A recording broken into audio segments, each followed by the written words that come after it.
Fame, stardom కోసం మంచి కెరీర్ని వదిలేసి సినిమాల వైపు మళ్లిన తారలు ఎంతోమంది ఉన్నారు. కొంతమంది మాత్రం సక్సెస్ లేక కొన్ని సినిమాలకే సినిమా ఇండస్ట్రీ నుంచి తప్పుకుంటారు.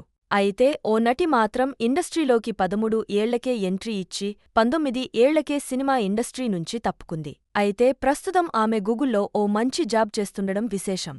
మరి ఇంతకీ ఈ నటి ఎవరో ఓ లుక్కేద్దాం.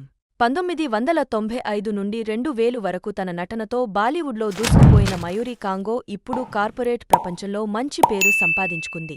తరువాత ఆమెకు నటనలో అన్నీ ఫెయిల్యూర్సే. ఆపై మయూరి నటనను వదిలి ఎన్ఆర్ఐ ఆదిత్య ఘిల్లాన్ను వివాహం చేసుకుని స్థిరపడింది. పెళ్లి తర్వాత 2019లో ఆమె గూగుల్ ఇండియాలో ఇండస్ట్రీ హెడ్గా చేరారు. అలా ఇండస్ట్రీని వదిలేసిన మయూరిని పెళ్లయ్యాక మాత్రం అదృష్టం వరించింది. సినిమా ఇండస్ట్రీని వదిలేసి పట్టుదలతో టాప్ బిజినెస్ విమెన్గా ఎదిగి ఎంతో మందికి ఆదర్శంగా నిలిచి సినిమాలు మాత్రమే లైఫ్ కాదని మయూరి నిరూపించింది.